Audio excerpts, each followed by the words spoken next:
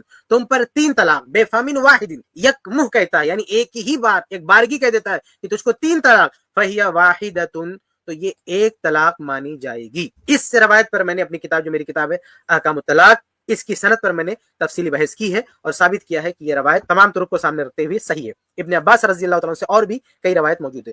تو عبداللہ بن عباس رضی اللہ تعالیٰ عنہ سے صراحتاً یہ منقول ہے کہ اگر کسی نے 3 طلاق کہہ دیا تو وہ ایک شمار ہوگی۔ اس لیے مفتی صاحب کا یہ کہنا کہ کسی بھی صحابی سے ثابت نہیں، یہ غلط بات ہے۔ عبداللہ بن عباس رضی اللہ تعالیٰ عنہ سے عہد فاروقی میں جو قانون بنا، اس سے پہلے بھی، جیسا کہ وہ کہہ رہے ہیں کہ تمام صحابہ 3 طلاق کو ایک مانتے تھے، اور پھر اس کے بعد بھی عبداللہ بن عباس رضی اللہ عنہ سے ثابت ہے کہ انہوں نے 3 طلاق کے ایک ہونے کا فتویٰ دیا ہے۔ اس لیے مفتی صاحب کا یہ دعویٰ کہ 3 طلاق کے ایک ہونے کا فتویٰ سلف میں سے کسی سے ثابت نہیں ہے، یہ بالکل غلط ہے۔ اور رہی بات اختلاف کی، تو دیکھیے اختلاف تو باقاعدہ ان کے علماء نے بھی ذکر کیے، یہ اجماع کا دعویٰ کرتے ہیں، کسی نے ایسا نہیں کہا۔ امام طحاوی رحمہ اللہ، ان کی کتاب دیکھیے شرح معانی الاثار ہے، اس میں کہتے ہیں جلد نمبر 3 صفحہ نمبر 55 پر، اس میں ہے کہ فذهب قوم الى ان الرجل اذا طلق امراته 3 معا، کہ ایک قوم یعنی اہل علم کی ایک جماعت کہتی ہے کہ اگر کسی آدمی نے اپنی بیوی کو ایک ساتھ 3 طلاق دے دیا، فقد وقعت عليها واحدة، تو یہ ایک طلاق واقع ہوگی، اذا كانت في وقت سنة، اگر سنت کے مطابق اس نے دیا ہے تو ذالک ان تکون طاہرۃ، سنت کیا ہے کہ بیوی طہر کی حالت میں ہو، فی غیر جماع، ہم بستری نہ ہوئی ہو، واحتجوا فی ذالک بهذا الحدیث، اور کہتے ہیں کہ جو اہل علم کہتے ہیں کہ 3 طلاق ایک ہوگی، وہ اس حدیث سے استدلال کرتے ہیں۔ حدیث کون سی ہے؟ وہ حدیث صحیح مسلم کی، جس کی طرف میں نے اشارہ کیا۔ یہ تو حنفی امام ہے، امام طحاوی، وہ کہہ رہے ہیں کہ اختلاف ہے، اور یہ اختلاف کرنے والے حدیث سے دلیل بناتے ہیں، اور مفتی صاحب کہتے ہیں پوری دنیا میں کوئی قائل ہی نہیں۔ عجیب بات ہے، یعنی امام طحاوی رحمہ اللہ سے زیادہ آپ کو علم ہے، وہ اختلاف ذکر کر رہے ہیں، بلکہ اختلاف کرنے والوں کی دلیل بھی ذکر کر رہے ہیں، اختلاف بھی ذکر کر رہے ہیں، دلیل بھی ذکر کر رہے ہیں، اور آپ کہنے کہ نہیں ایسا کسی نے کہا نہیں، تو یہ غلط بات ہے۔ ہر دور میں 3 طلاق کو ایک کہنے والے لوگ موجود تھے۔ جی آگے چلائیں۔ یہ کہتے ہیں 8 رکعت تراویح ہے، سلف میں دکھا دو کسی نے رمضان میں جماعت کے ساتھ 8 رکعتیں پڑھی ہیں، سوائے حضرت عمر کی وہ روایت جو مسترب ہے۔ اب یہ دوسری بات کہہ رہے ہیں کہ سلف میں سے کسی ایک کو دکھا دو کہ جس نے 8 رکعت تراویح پڑھی ہو۔ بھائی سلف کا اس پر بھی اتفاق و اجماع ہے، یعنی تمام صحابہ نے 8 رکعت پڑھی ہے۔ کسی ایک صحابی سے، یہ مفتی طارق مسعود صاحب، ان کو بڑا غرور اپنے علم کا، یہ تیار ہوتے ہیں مجھ سے بات کرنے کے لیے، تو میں ان سے تیار ہوں، چلیے آپ اسی ٹاپک پر آپ مجھ سے بات کر لیجیے، لائیو آ کر بات کر لیجیے، کسی ایک صحابی سے 8 رکعت کے علاوہ 20 رکعت ثابت کر کے بتائیں، کسی ایک صحابی سے۔ اور وہ جو روایت ہے عمر ابن الخطاب رضی اللہ تعالیٰ عنہ کی، وہ روایت بالکل صحیح ہے۔ مسترب یا مسترب تمہارے کہنے سے تھوڑی ہو جائے گا، پتہ نہیں مفتی صاحب مسترب کہہ رہے ہیں، مسترب جو بھی کہہ رہا ہوں، وہ مسترب نہیں ہو روایت۔ اچھا ایک چوری بتاؤں میں ان لوگوں کی، یہ لوگ دوسرے مواقع پر بہت دعویٰ کرتے ہیں کہ ہم ائمہ اربعہ کا احترام کرتے ہیں، ائمہ اربعہ کا احترام کرتے ہیں۔ جب یہ لوگ اس حدیث کو مسترب کہتے ہیں نا، تو ان کی مراد کیا ہوتی ہے کہ امام مالک رحمہ اللہ سے غلطی ہو گئی، یعنی وہ بات تھی 20 رکعت کی، امام مالک نے کیا کہہ دیا، امام مالک نے 8 رکعت بتا دیا۔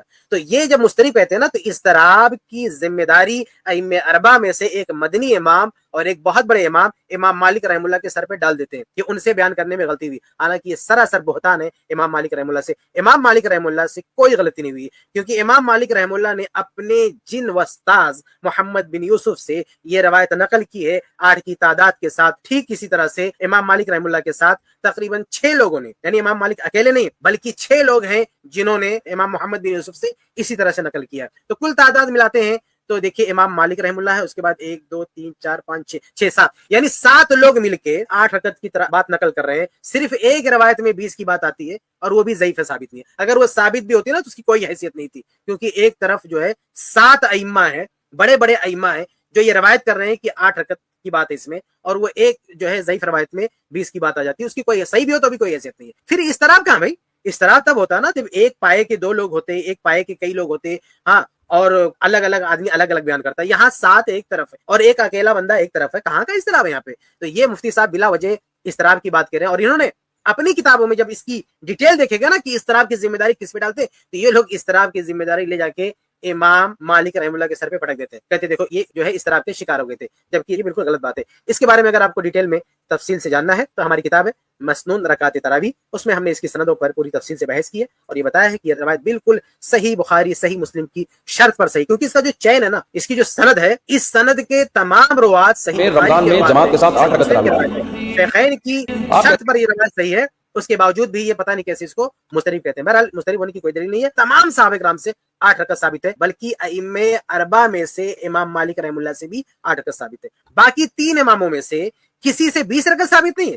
امام ابو حنیفہ رحمہ اللہ کا بھی اشارہ یہی ہے، ان کے شاگرد نے قیام رمضان والی روایت نقل کی کہ امام حنیفہ اسی کے قائل تھے، اس سے بھی اشارہ ملتا ہے کہ 8 رکعت کے قائل ہو۔ امام شافعی کا دیکھے تو امام شافعی کا فتویٰ یہ کہ جتنا کم کیا جائے وہی سنت ہے، وہی بہتر ہے، تو 8 سب سے کم جو ہے عام طور سے پڑھی جاتی ہے۔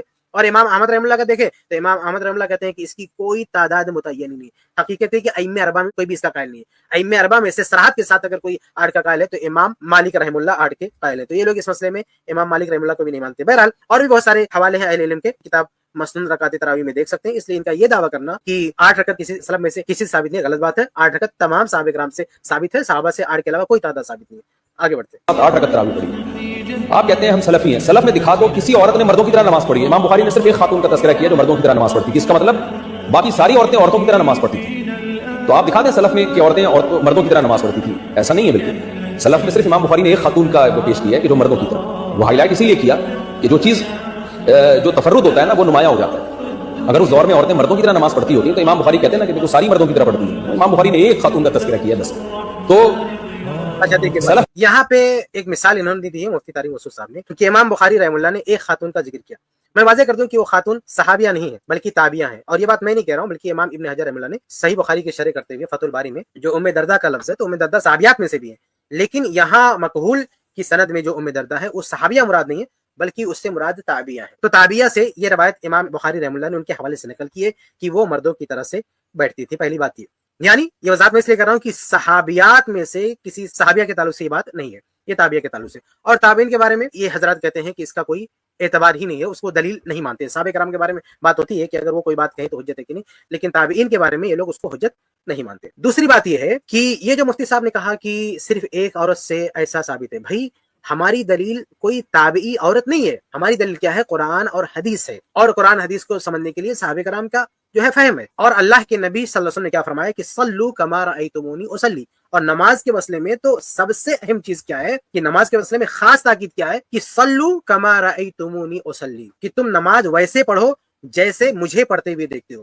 یہ قول، یہ خطاب کس سے ہے؟ کیا خواتین سے نہیں ہے؟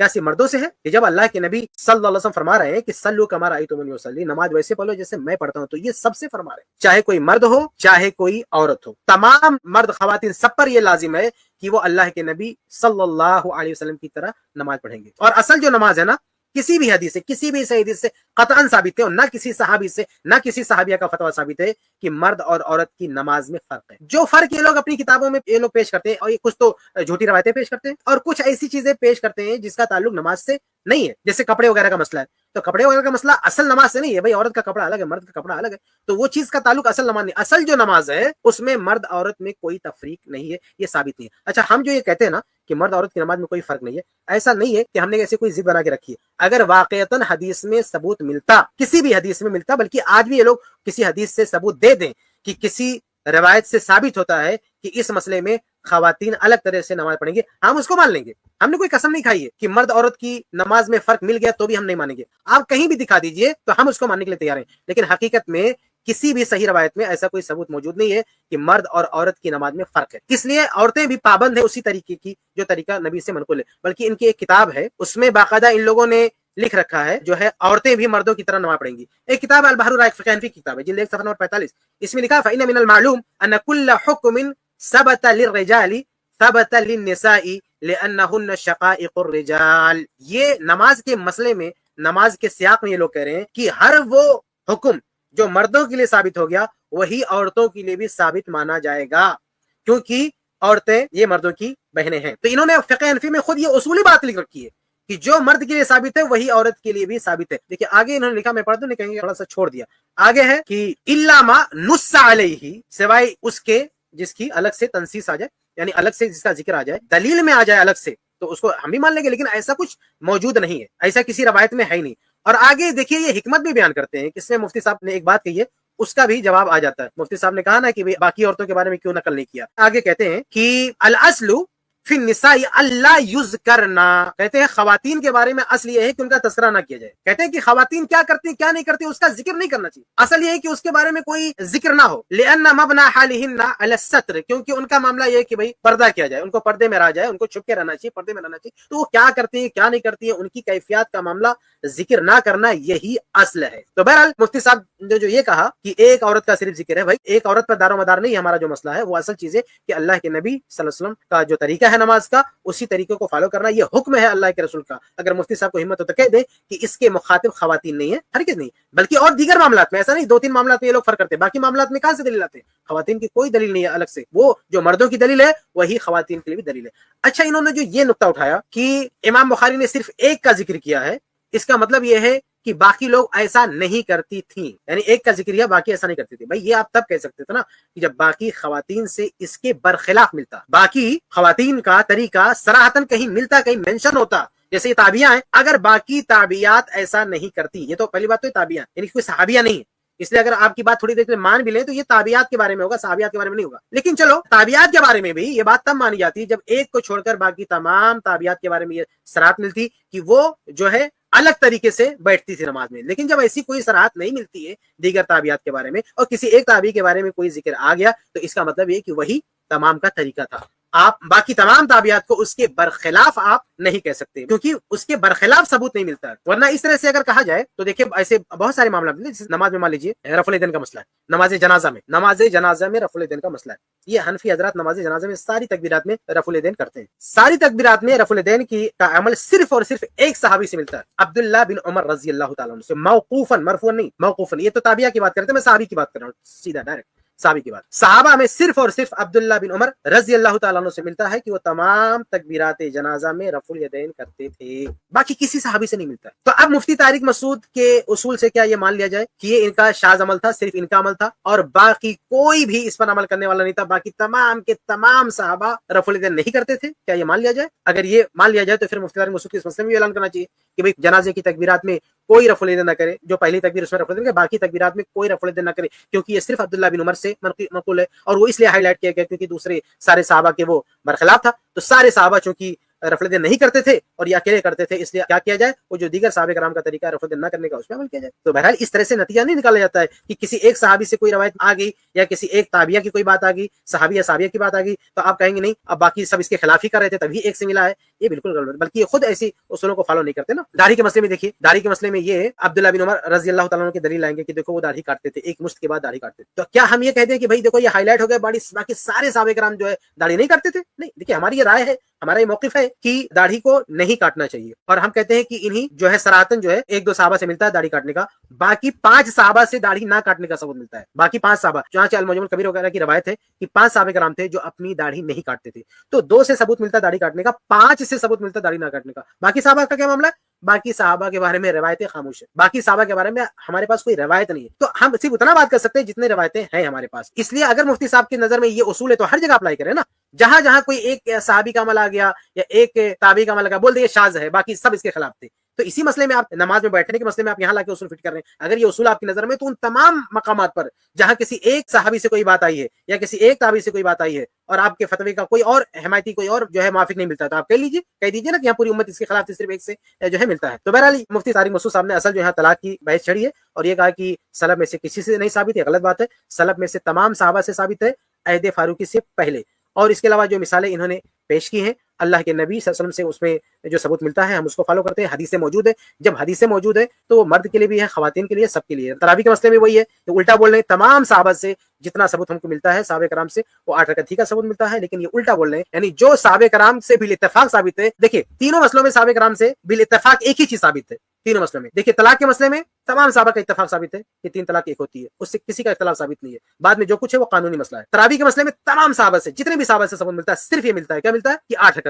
کے علاوہ کچھ نہیں ملتا ہے۔ نماز میں بیٹھنے کے تعلق سے کسی ایک بھی صحابیہ سے نہیں ملتا کہ مردوں کے خلاف وہ بیٹھی ہوں. کسی ایک بھی صحابی سے نہیں ملتا کہ انہوں نے یہ فتویٰ دیا ہو کہ خواتین مردوں سے الگ بیٹھی. مطلب تمام صحابہ کرام کا مسئلہ اللہ کے نبی صلی اللہ علیہ وسلم کی اتباع پر ہے. وہاں کسی ایک سے ثبوت نہیں ہے. تابعین کی انہوں نے مثال دی. تابعین امام نخعی رحمہ اللہ جو ہے یہ فتویٰ تھا ان کا کہ ایک عورت, صحیح سند سے ثابت ہے کہ ایک عورت مرد کی طرح ہی نماز میں بیٹھے گی, الگ نہیں بیٹھے گی. ایک صحابیہ سے انہوں نے فتویٰ کہا یہ شاذ ہے, بھائی باقاعدہ صحابہ کرام کا فتویٰ موجود ہے ویسے بیٹھے گی. تو بہرحال انہوں نے جو 3 مثال دی ہے, تینوں میں صحابہ کرام سے صرف ایک ہی چیز ملتی ہے, دوسری کوئی چیز, اختلاف نہیں ملتا. دوسرے الفاظ میں کہوں تو تینوں مسئلے میں صحابہ کرام کا اختلاف نہیں ملتا. نہ طلاق میں اختلاف ملتا صحابہ کرام کا, جو بھی ہے وہ قانون کے بننے کے بعد, اس سے پہلے کی بات کرو, اختلاف نہیں ملتا.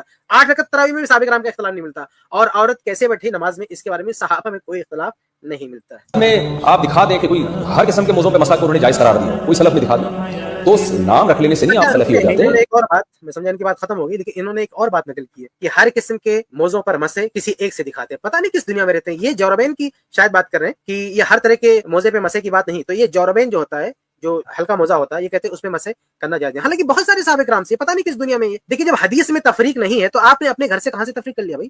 ابھی شیخ سرفات نے ذکر کیا نا, علی بن ابی طالب رضی اللہ تعالیٰ عنہ بھی جوربین پہ مسا کرتے تھے, اور ان کا مسئلہ ان کے خلاف ہے. اسی طرح سے بہت سارے صحابہ کرام, میں 1-2 حوالے آپ کے سامنے ذکر میں ایک حوالہ میرے پاس بھی شیخ, میں اس کو پیش کر دیتا ہوں. یہ جو ہے شیخ احمد شاکر نے جو جمال الدین قاسمی صاحب کی کتاب ہے المسح علی الجوربین, اس میں انہوں نے یہ دولابی کا یہ روایت نقل کی ہے کہ دولابی کہتے ہیں کناء والاسماء میں جلد نمبر 1 صفحہ 181, وہ حضرت انس کی روایت لے کر کے ہیں, آپ اس کو دیکھ سکتے ہیں کہ ارزق بن قیس کہتے ہیں رأیت انس بن مالک احدث فغسل وجهه ويديه, کہ میں نے دیکھا انس بن مالک کو کہ وہ ناپاک ہوئے تو انہوں نے اپنا چہرہ دھویا, دونوں ہاتھ دھوئے, ومسح علی الجوربین من صوف, یہاں پہ باقاعدہ الفاظ ہیں اس کے. پہلی بات تو یہ کہ انہوں نے مسح کیا صوف یعنی جو اون کا موزہ ہوتا ہے اس پر مسح کیا. یہ تو اسے جوربین کی بہت ساری روایتیں موجود ہیں, لیکن یہ خاص روایت ہے جس میں باقاعدہ اون کا ذکر بھی آ گیا کہ انہوں نے اون والے موزے پر مسح کیا. یہ تو بات ہے ہی ہے, اور جوربین سے بہت ساری روایتیں ہیں. فقلت اتمسح علیہما, تو میں نے ان سے پوچھا کہ کیا آپ یہ اون کے موضوع پر مسح کر رہے ہیں؟ فقال انہما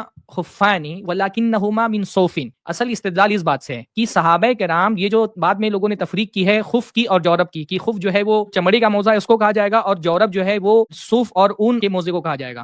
حضرت انس فرما رہے ہیں کہ یہ جو اون کا موزہ ہوتا ہے یہ بھی خف ہے, یعنی اللہ کے نبی صلی اللہ علیہ وسلم نے حدیثوں میں جو اجازت دی ہے خفین پر مسح کی, تو خف میں جورب بھی شامل ہے.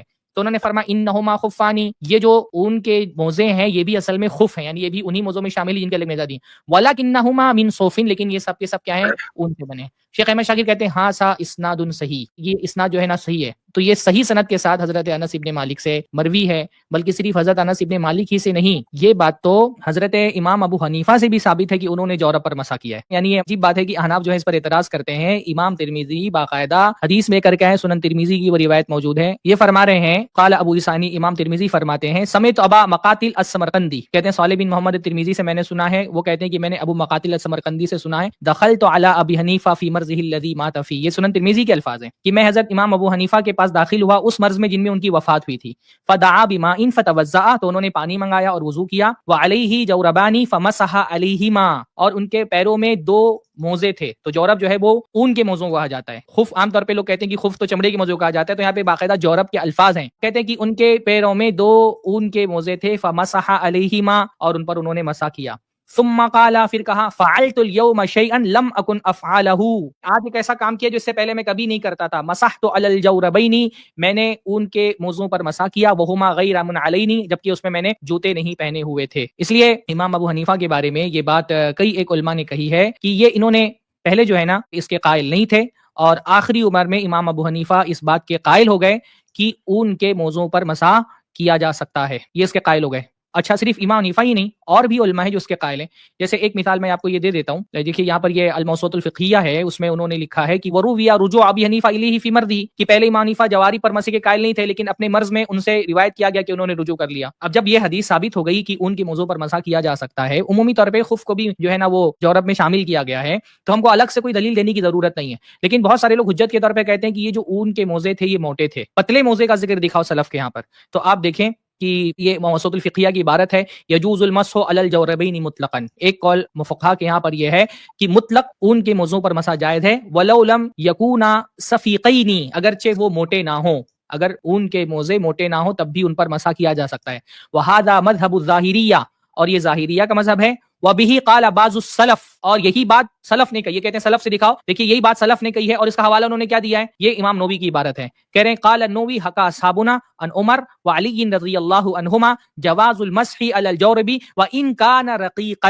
امام نووی کہتے ہیں کہ حکا اصحابنا، ہمارے جو اصحاب ہیں انہوں نے اس بات کو حکایت کیا ہے حضرت عمر سے بھی، حضرت علی سے بھی، جواز المسح علی الجورب، کہ اون کے موزے پر مسح کیا جا سکتا ہے، وَإِن كَانَ رَقِيقًا، اگرچہ وہ پتلے کیوں نہ ہو. یہ صاف صاف امام نووی کی عبارت ہے، اور وہ یہ بتا رہے کہ حضرت علی سے، حضرت عمر سے ثابت ہے پتلے اون کے موزوں پر مسح کرنا، اور یہ المجموع کی عبارت ہے. تو یہ تو صحابہ کرام سے بھی ثابت ہے، امام نووی خود فرما رہے ہیں کہ صحابہ کرام سے یہ بات ثابت ہے. تو لہٰذا ہم تو یہ کہتے ہیں صحابہ سے یہ عمومی حدیثیں بھی ہے، جورب کی بہت ساری، جیسا کہ شیخ نے بتایا، کیونکہ ابھی اس موضوع پر اگر ہم گفتگو کرنے بیٹھیں تو یہ پورا ایک الگ سے ہم کو سیریز لینی پڑے گی. بلکہ ہم یہ کہتے ہیں کہ جورب سے متعلق، ان کے موضوع سے متعلق جو اتنی ساری جو ہے حدیثیں ثابت ہیں، ان کے مقابلے میں جو یہ ہمارے حنفی بھائی بار بار شرطیں لگاتے ہیں اور یہ کہتے ہیں کہ نہیں موضوع پر مسح کے لیے یہ شرطیں ہونا چاہیے. جیسے آپ دیکھیں کہ یہ بنوری ٹائم جو ان کا بہت مشہور ادارہ ہے الجامعۃ الاسلامیہ، اس کے فتووں میں سے فتویٰ موجود ہے. وہ کہتے ہیں کہ ایسے جرابیں ان میں 3 شرطیں پائی جانی چاہیے. دیکھیے کیا عبارت ہے کہ خفین پر مسح کرنا جائز ہے. خفین ایسے موضوع کہتے ہیں جو برے چمڑے کو.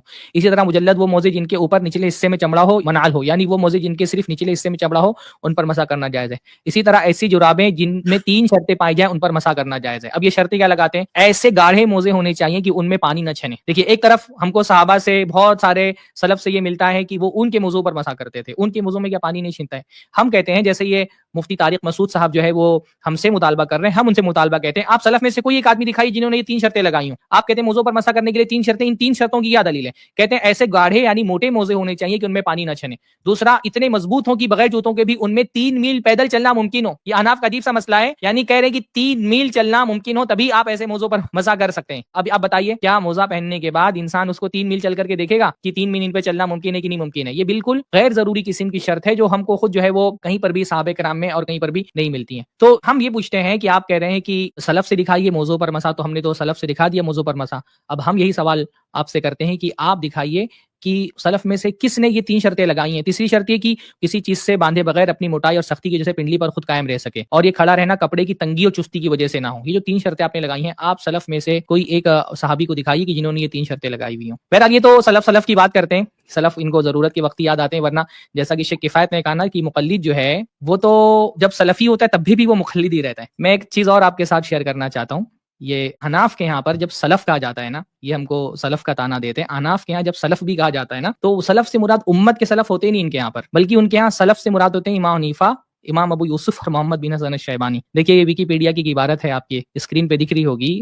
اس میں وہ بتا رہے ہیں والسلف، یعنی جو ان کے ہاں پر جو اصطلاحات ہیں ان کا معنی کیا ہوتا ہے. امام اعظم سے مراد امام حنیفہ ہوتا ہے، امام ثانی سے مراد امام ابو یوسف ہوتا ہے، امام ربانی سے مراد محمد بن حسن الشیبانی ہوتا ہے. ایسے ہی جب حنفی السلف کہتے ہیں تو ان کی کیا مراد ہوتی ہے؟ وہ السلف کہہ کر کے امت کے سلف مراد ہی لیتے ہیں. جب یہ کہتے ہیں السلف یراد بہذا المصطلح عندهم، جب یہ احناف سلف کہتے ہیں تو سلف سے ان کی مراد ہوتی ہے من ابی حنیفہ الی محمد بن حسن، حضرت امام ابو حنیفہ سے لے کر کے محمد بن حسن. یعنی یہ جب سلف کہتے ہیں تو ان کا صرف 3 ہی لوگ مراد ہوتے ہیں، امام ابو حنیفہ، امام ابو یوسف اور محمد بن حسن الشیبانی. یہ 3 ہی لوگ ان کے یہاں پر مراد ہوتے ہیں جب سلف یہ کہا جاتا ہے ان کے یہاں پر. اور یہ اکیلے جو ہے وہ ویکیپیڈیا ہی کا حوالہ نہیں ہے، اور بھی حوالے آپ کو، جیسے یہ بات ابن عابدین نے لکھی ہیں، جو حنفی اصطلاحات کی جو کتابیں ہیں وہ آپ اٹھا کر کے دیکھیں گے تو آپ کو مستقل آپ کو یہ بات ملے گی کہ احناف کے یہاں پر جب سلف کہا جاتا ہے والسلف عند فقهاء الحنفیہ الی محمد بن حسن ففی حاشیۃ عابدین وفی اصطلاح الفقهاء كما قال الشیخ عبداللہ فی فتاویہ السلف الصدر الاول الی محمد بن الحسن، کہ جب بھی حنفی فتویٰ کی کتابوں میں سلف کہا جاتا ہے تو اس سے مراد الصدر الاول یعنی امام حنیفہ سے لے کر کے الی محمد بن الحسن،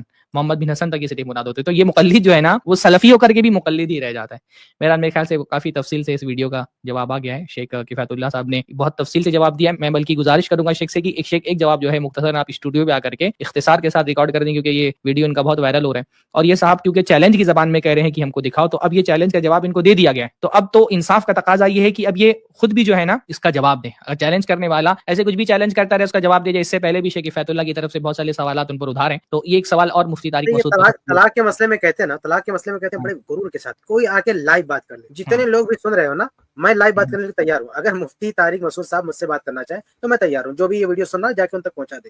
اتنے غرور کے ساتھ آپ بیٹھ کے بات کر رہے ہیں کہ کوئی آ کے مجھ سے لائیو بات کر لے 3 طلاق کے مسئلے پہ. تو ایک مجلس کی 3 طلاق ایک ہوتی ہے، ایک ساتھ دی گئی 3 طلاق ایک ہوتی ہے. اس پر اگر آپ کو لائیو بات کرنے کا شوق ہے تو ہم تیار, آپ میرے ساتھ بات کر سکتے ہیں, آپ مجھے اطلاع دیں, ہم لوگ اس کا انتظام کرتے ہیں. بارک اللہ فیکم, جزاکم اللہ خیرہ. بہت تفصیل کے ساتھ ماشاءاللہ ویڈیوز کے جوابات آ گئے ہیں, اور جو ہماری انصاف پسند عوام ہے انہوں نے دیکھ لیا ہوگا کہ اپنے لوگوں میں بیٹھ کر کے بڑے بڑے چیلنج کرنا بہت آسان ہوتا ہے, لیکن گفتگو کرنے والوں کے سامنے آ کر کے گفتگو کرنا, ان کی باتوں کا جواب دینا مشکل ہوتا ہے. یہ تو بہت آسان ہے کہ آپ اپنے اسٹوڈیو میں بیٹھیں اور بڑے بڑے دعوے داغ دیں آپ. اور مفتی طارق مسعود صاحب کا خاص طور پہ یہ معاملہ ہے کہ جب گفتگو کرتے ہیں نا تو یہ کنٹرول میں نہیں رہتے ہیں, بڑے بڑے دعوے داغ دیتے ہیں. پر یہ جب سامنے آ کر کے بیٹھیں گے تب ان کی حقیقت سمجھ میں آتی ہے. ان کو اصل میں پتا ہوتا ہے کہ ان کی عوام ان کی ہر بات کو آمنا صدقنا کہہ کر مان لیتی ہے, کیونکہ مقلد ہے نا, تو مقلد کی تربیت ایسی کی جاتی ہے کہ اپنا عالم جو بھی بولے آنکھ بند کر کے مان لو, تحقیق نہ کرو. تو اس لیے جو مفتی طارق مسعود صاحب کے فینز ہیں, ان کے فالوورز ہیں, ان کے لسنرز ہیں, ان کو سننے والے ہیں, ان سے ہم یہ گزارش کریں گے کہ بھائی دوسری طرف کی بھی باتیں سن لیں.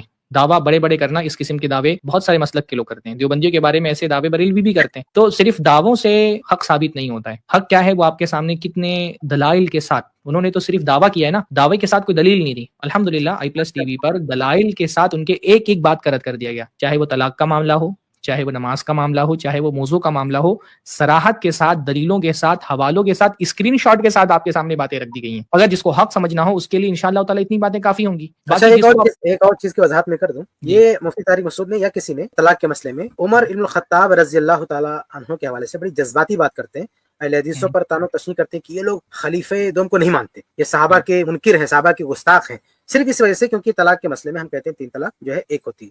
تو اس کی وجہ سے یہ لوگ اتنا بڑا مقدمہ کھڑا کر دیتے کہ یہ دیکھو عمر ابن الخطاب رضی اللہ عنہ کو نہیں مانتے, اور وہ حدیث پیش کرتے علیکم بسنتی و سنت الخلفاء الراشدین. تو اس کی میں تشریح کر دوں ایک, یہ جو سنت الخلفاء الراشدین کا مطلب جو یہ لوگ بار بار ترجمہ یہ کرتے ہیں, کسی بھی صحابی نے فتویٰ دے دیا اس کو مان لو یہ خلفاء الراشدین کی سنت پہ چلنے کا تقاضا ہے. دیکھیے اس حدیث کا یہ مطلب تو خود خلفاء راشدین نے نہیں سمجھا ہے. سنت خلفاء راشدین کی سنت کو اپنانے کا مطلب یہ کہ خلفاء راشدین کا جو منہج تھا, ان کا جو طریقہ تھا, ان کا طریقہ تھا قرآن اور حدیث کی پیروی کرنا, قرآن حدیث کی اتباع کرنا, اور قرآن و حدیث کی کوئی دلیل آ جائے تو اپنا طریقہ, اپنی بات چھوڑ دینا, یہ بھی تو سنتے خلفاء راشدین ہے. یعنی خلفاء راشدین کی سنت صرف یہی کہ جو انہوں نے فتویٰ دے دیا اس کو تم پکڑو. خلفاء راشدین کی سنت یہ بھی ہے کہ حق آ جائے تو اپنی بات چھوڑ دینا ہے. خود عمر ابن الخطاب رضی اللہ عنہ کی سنت میں بتاتا ہوں, صحیح بخاری کی حدیث ہے نا کہ وفات رسول کے بعد تلوار لے کے کھڑے ہو گئے کہ جس نے کہہ دیا کہ وفات ہوگی میں اس کی گردن مار دوں گا. اب ابو بکر صدیق رضی اللہ تعالیٰ عنہ آتے ہیں اور قرآن کی آیات پڑھتے ہیں اور سمجھاتے ہیں کہ نہیں وفات ہو چکی ہے, تو عمر ابن الخطاب رضی اللہ تعالیٰ عنہ وہ بات مان لیتے ہیں اور کہتے ہیں کہ یہ سن کے ایسا لگا کہ آیتیں ابھی نازل ہوئی ہیں اور میرے پاؤں مجھے اٹھا نہیں رہے. اس کو کہتے ہیں سنت خلفاء راشدین, کہ جب حق آئے, دلیل آئے تو اپنی پرانی بات چھوڑ دینا, نئی بات مان لینا, جو دلیل آ رہی ہے اس کو تسلیم کر لینا. ایسے ہی مانین زکوٰۃ سے قتال کا مسئلہ ہے, ابو بکر صدیق رضی اللہ عنہ کا کہ ہم قتال کریں گے. اب سنت فاروقی کیا ہے, انہوں نے شروع میں کہا کہ نہیں ایسا نہیں کرنا چاہیے, لیکن عمر ابن الخطاب رضی اللہ عنہ کہتے ہیں کہ ابو بکر صدیق بار بار مجھ پہ دلیل پیش کرتے رہے, بات کرتے رہے, یہاں تک کہ اللہ نے میرا سینہ کھول دیا کہ یہی بات صحیح ہے. یہ ہے سنت خلفائے راشدین. تو سنت خلفاء راشدین کا مطلب ان لوگوں نے یہ بنا کے رکھا ہے کہ ایک ایک صحابی کا فتویٰ لو لے, یہ سنت خلفاء راشدین ہے. بھائی دلیل کی پیروی کرتے ہوئے اپنی بات چھوڑ دینا یہ بھی سنت خلفاء راشدین ہے. تو اصل سنت خلفاء راشدین کا مطلب ان کا منہج ہے, ان کا طریقہ ہے, ان کا طریقہ افتاء, طریقہ اتباع, طریقہ استدلال ہے, نہیں کہ ان کا کوئی ایک ایک فتویٰ لے لو حدیث پڑھ دو, یہ تو سنت خلفاء راشدین پہ چلنے کا تقاضا ہے. آپ دیکھیں کہ خود خلفاء راشدین, اگر یہ مطلب ہوتا حدیث کا نا کہ خلفاء راشدین میں سے ہر ایک کی بات لینا لازم ہے, تو پھر صحابہ بھی تو وہی کرتے ہیں نا کہ اگر کسی خلفاء راشدین میں سے کسی نے کچھ کہہ دیا تو مان لیا. جبکہ ہم دیکھتے ہیں کہ ابو بکر صدیق رضی اللہ تعالیٰ عنہ کے بعض فتاوی نہیں مانے گئے, دلیل کی بنیاد پر لوگوں نے رد کیا, وہ جو وراثت کا مسئلہ جس ہے. اور ایسے ہی عمر ابن الخطاب رضی اللہ تعالیٰ عنہ کے بعض فتاوی, عثمان بن عفان رضی اللہ عنہ کے بعض فتاوی لوگوں نے تسلیم نہیں کیا. کیوں نہیں تسلیم کیا؟ اس لیے نہیں تسلیم کیا کیونکہ حدیث اس کے خلاف, بلکہ خود عمر فاروق کے بیٹے عبداللہ بن عمر کئی مثال ہے, وہ حدیث پیش کرتے. اگر کوئی کہتا ہے کہ آپ کے ابا تو ایسا کرتے تھے تو بولتے تھے میرے ابا کی پیروی کرو گے, حدیث پیروی کرو گے. اور علی رضی اللہ تعالیٰ عنہ, صحیح بخاری کی حدیث ہے, ولد کے بارے میں ان کا فتویٰ یہ تھا کہ ولد کو بیچ سکتے ہیں. تو پہلے ابو بکر صدیق, عمر فاروق, عثمان بن عفان, تینوں خلیفہ کے دور میں یہی فیصلہ ہوتا رہا عدالتوں میں کہ ولد کو بیچنا ٹھیک نہیں ہے. لیکن جب علی رضی اللہ کا دور آیا تو صحیح بخاری کی روایت ہے, انہوں نے قاضی کو بلایا جو عدالت میں فیصلہ کرتے تھے, جو سمجھ لیجیے سب سے بڑے قاضی تھے, قاضی القضات تھے. کہا کہ آج سے تم یہ فیصلہ کرنا جو میرا فتویٰ ہے اس کے مطابق. تو انہوں نے سمجھایا, کہا کہ امیر المومنین اگر میں ایسا کروں گا تو آپ سمجھ رہے ہیں کہ انتشار کتنا ہوگا, آپ کو اندازہ بھی ہے کہ 3 خلفاء سے بات چلی آ رہی ہے اور آپ کی فتوے کو میں نے امپلیمنٹ کیا تو بہت بڑا مسئلہ ہو جائے گا. تو علی رضی اللہ نے کہا کہ نہیں ٹھیک ہے تم جیسا کر رہے تھے ویسے کرو, کوئی مسئلہ نہیں ہے. تو یہ دیکھیے خلفاء راشدین نے بھی چاروں کے تعلق سے ہم کو ملتا ہے کہ حدیث آنے پر یا کوئی وضاحت آنے پر یا بات کرنے پر چاروں نے خود اپنی بات چھوڑ دی ہے. کسی نے نہیں کہا کہ بھائی نبی نے تو کہا تھا کہ ہماری بات ماننا. تو سنت خلفاء راشدین کی یہ تشریح جو کرتے ہیں نا یہ لوگ کہ ایک ایک فتوے کو ماننا یہ مطلب نہیں سنت خلفاء راشدین کی پیروی کا. سنت خلفاء راشدین پر چلنے کا مطلب یہ کہ ان کا جو منہج تھا, ان کا جو طریقہ تھا, ان کا جو طریقے استدلال تھا, طریقے فہم تھا, اس کی پیروی کرنا, یہ مطلب ہے سنت خلفاء راشدین کو اپنانے کا. اچھا ایک اور بات میں واضح کر دوں, یہ عمر ابن الخطاب رضی اللہ تعالیٰ عنہ کا گستاخ بتاتے ہیں ہم کو, کیونکہ طلاق کے مسئلے میں ہم ان کو نہیں مانتے, حالانکہ ہم ان کو مانتے ہیں. تو عمر ابن الخطاب رضی اللہ تعالیٰ عنہ سے ہی بہت سارے فتاوا یہ لوگ نہیں مانتے. میں ایک دو گنا دوں, مطلب میرے پاس 20 فتاوا کی فہرست ہے کہ عمر ابن الخطاب رضی اللہ تعالیٰ عنہ کے 20 ایسے فتاوا ہیں جس کو حنفی دنیا نہیں مانتی. جیسے مستدرک حاکم کی روایت ہے کہ عمر رضی اللہ تعالیٰ عنہ امام کے پیچھے جہری نماز ہو, سری ہو, جو بھی نماز ہو, چاہے امام زور سے قرأت کر رہا ہے یا آہستہ, سورہ فاتحہ پڑھنے کے قائل ہیں, یہ لوگ نہیں مانتے. عمر رضی اللہ تعالیٰ عنہ کے نزدیک مصنف ابن ابی شیبہ کی روایت ہے کہ سورہ حج میں سجدے ہیں, یہ لوگ نہیں مانتے. عمر ابن الخطاب رضی اللہ تعالیٰ عنہ کے نزدیک سجدے تلاوت واجب نہیں ہے, صحیح بخاری کی حدیث ہے, یہ لوگ نہیں مانتے. عمر رضی اللہ تعالیٰ عنہ کے نزدیک فجر کی نماز اندھیرے میں پڑھیں گے, غلط میں پڑھیں گے, مطلع کی روایت, یہ لوگ نہیں مانتے اس کو. عمر رضی اللہ تعالیٰ عنہ کے نزدیک عصر کا جو ٹائم ہے وہ ایک مثل سایہ کے بعد شروع ہوتا ہے, اوسط ابن منذر کی روایت, یہ لوگ نہیں مانتے. عمر رضی اللہ تعالیٰ عنہ نے حج تمتع سے منع کیا, یہ ان کا فتویٰ تھا, ان کی بات تھی, یہ لوگ اس کو نہیں مانتے. عمر رضی اللہ تعالیٰ عنہ نے ام ولد جو ہے لونڈی کی خرید و فروخت سے منع کیا, اور یہ لوگ اس کو نہیں مانتے. عمر رضی اللہ تعالیٰ عنہ کا فتویٰ ہے موطا مالک میں کہ مفقود الخبر یعنی شوہر, یعنی ایسا بندہ جس نے شادی کے بعد جو لاپتہ ہو گیا تو اس کی بیوی 4 سال انتظار کرے گی, یہ لوگ نہیں مانتے. یہ لوگ 80 سال یا 120 سال تک کی بات کرتے. اسی طرح سے بغیر ولی کے اگر کسی نے شادی کر لیا تو یہ سنن سعید بن منصور کی روایت ہے کہ عمر رضی اللہ کہتے ہیں کہ بغیر ولی کے کوئی شادی کرے تو اس پر کوڑے لگائے جائیں گے. یہ لوگ کہتے ہیں بغیر ولی کے شادی کر سکتے ہیں. حالت احرام میں نکاح منع ہے, عمر فاروق رضی اللہ فتویٰ دیتے ہیں, یہ لوگ اس کو نہیں مانتے ہیں. عمر فاروق رضی اللہ کہتے ہیں زبردستی کی طلاق نہیں مانی جائے گی, سنن سعید بن منصور کی روایت ہے, یہ لوگ جو ہے اس کے خلاف ہیں. عمر فاروق رضی اللہ تعالیٰ عنہ رکوع سے پہلے رکوع کے بعد رفع الیدین کے قائل ہیں, یہ موطا ابن وہب کی صحیح روایت ہے, یہ لوگ اس کو نہیں مانتے ہیں. عمر رضی اللہ تعالیٰ عنہ کا یہ بھی فتویٰ ہے کہ گو حلال ہے, ذبح حدیث کا لفظ ہے, ذبح حلال ہے, یہ لوگ اس کو نہیں مانتے ہیں. عمر رضی اللہ تعالیٰ عنہ کے نزدیک جو ہے ایلا گزر جانے کے بعد رجوع یا طلاق ہے, یہ لوگ اس کو نہیں مانتے. اسی طرح سے سب سے بڑی بات یہ, میں بات ختم کروں گا, سب سے اہم بات یہ کہ طلاق ہی کے مسئلے میں عمر رضی اللہ عنہ کہتے ہیں کہ اگر کسی نے حلالہ کیا یعنی الگ کر دیا گیا, 3 طلاق نافذ کر دی گئی, اب اگر کوئی حلالہ کرتا ہے میں اسے رجم کر دوں گا. یہ محلہ ابن حزم میں صحیح سند سے روایت موجود ہے, میں نے اپنی کتاب احکام طلاق میں نقل کیا, اس کی سند کو بھی صحیح ثابت کیا. تو عمر ابن الخطاب رضی اللہ عنہ فرماتے ہیں کہ اگر کسی کو میں پا گیا حلالہ کرتے ہوئے تو میں اسے ڈیتھ پینالٹی, جان سے مار دوں گا, اسے رجم کر دوں گا. یہ لوگ حلالہ کی دکان چلاتے ہوئے, اب بڑی چالاکی سے میں آپ کو بتاتا ہوں, میں بات ختم کرتا ہوں. ان سے آپ فتویٰ پوچھو گے نا حلالہ کا, بولتے نہیں وہ حلالہ غلط ہے, نہیں کرنا چاہیے. یہ زبان سے کہتے ہیں غلط ہے, پھر چپکے سے انڈر ٹیبل فتویٰ کیا سپلائی کرتے, غلط تو ہے لیکن کسی نے کر لیا تو پھر بیوی حلال ہے تمہارے لیے, تم جو ہے بیوی کو لے سکتے ہو. یہ کہتے ہیں غلط تو ہے, بعد میں غلط کہنے لگے تھے. پہلے کاغذ پہ لکھ کے دیتے تھے, جب ابھی کچھ جلدی جب بہت شور شرابہ ہوا, میڈیا پہ آنے لگا, تب انہوں نے کاغذ پہ لکھنا بند کیا. لیکن ابھی بہت سارے لوگ کاغذ پہ لکھتے ہیں, ابھی کاغذ پہ لکھنا بند کیا, زبان سے جا کے پوچھیں گے, ملاقات کریں گے تو وہی فتویٰ دیتے ہیں حلالہ کرنے والا. اور بلکہ ابھی کچھ لوگ ایسے, بلکہ مفتی صاحب بھی ایک ویڈیو میں کہتے ہیں کہ اگر نیت اصلاح کیا نا 2 کو ملانے کی تو ثواب ملے گا. استغفر اللہ. بتائیے اللہ تعالیٰ کا قانون ہے اور تم ادھر ادھر گھما پھرا کے اس کو توڑ رہے ہو اور کہتے ہو ثواب ملے گا. اچھا مفتی طارق مسعود نے ایک گندی زبان استعمال کرتے بار بار, کہتے اہل حدیث 3 طلاق کو 1 بول کے زنا کاری کروا رہے ہیں. مطلب ابھی کیا بولوں, اللہ معاف فرمائے, تم لوگ جو ہے حلالہ کروا کے, حلالے کی دکان کھول کے اس کو ثواب کا کام بتا رہے ہو. بتاؤ, اہل حدیثوں کو گالیاں دیتے ہو, یہ لوگ 3 طلاق کو 1 بولتے ہیں جبکہ مسند احمد وغیرہ کی صحیح روایت موجود ہے, اور تم لوگ جو حلالے کی بات, جبکہ اللہ کے رسول نے لعنت کی ہے. عمر فاروق رضی اللہ عنہ نے کہا کہ میں رجم کر دوں گا, اس کی دکان چلاتے ہو, کہتے ہو اس سے ثواب ملے گا. یہ ہے مفتی طارق مسعود صاحب, حلالہ کروانے والوں کو ثواب بانٹ رہے ہیں, اور جو سنت پر عمل کر رہے ہیں کہتے ہیں کہ یہ گناہ زناکاری ہے. اچھا میں جو میرے ذمہ داران سن رہے ہیں, میں یہ چاہوں گا نا کہ یہ جو شیخ کی کلپ بنی ہے, یہ اہل حدیثوں پہ بہت پرانا الزام ہے کہ اہل حدیث جو ہے وہ ایک مسئلے کا حوالہ بنا کر کے, تراویح اور طلاق کے 2 مسئلوں کا حوالہ بنا کر کے اہل حدیثوں پہ الزام لگایا جاتا ہے کہ ہم حضرت عمر بن الخطاب کے خلاف ہیں. تو شیخ نے میرے خیال سے 10 سے زائد مسائل بیان کر دیے جس میں احناف حضرت عمر کی مخالفت کرتے ہیں. تو انشاءاللہ اس کو ایک کلپ کی شکل میں ایک الگ سے اپلوڈ کیا جائے تاکہ یہ بات لوگوں کے سامنے آئے اور اس کو زیادہ سے زیادہ نشر کیا جائے لوگوں کو. ابھی میں نے بغیر حوالے کے جلدی پیش کر دیا اس ٹیم میں, انشاءاللہ میرا ارادہ ہے میں الگ سے باقاعدہ اس کو حوالے کے ساتھ آپ نقل کریں, کیونکہ یہ کراؤں گا. ہاں, ان کو بتاؤں گا کہ کتنا یہ عمر فاروق رضی اللہ کو مانتے ہیں, بلکہ طلاق کے مسئلے میں بھی نہیں مانتے. یہ رفع الیدین میں بھی تو نہیں مانتے, رفع الیدین بھی تو تمام صحابہ سے ثابت ہے نہیں مانتے ہیں. تو سب سے مطلب روزانہ کا مسئلہ ہے, ہر نماز کا مسئلہ ہے. یہاں ان کو وہ نہیں یاد آتا, علیکم بالسنتی والسنۃ الخلفاء الراشدین, یہاں نہیں یاد آتا ان لوگوں کو, نہیں یاد آتا ان کو. ٹھیک ہے شیخ, تو یہاں تک کہ گفتگو ہماری مکمل ہوئی. اب ہم اپنے پروگرام کے دوسرے حصے کی طرف جا رہے ہیں جس میں انشاءاللہ تعالی ہم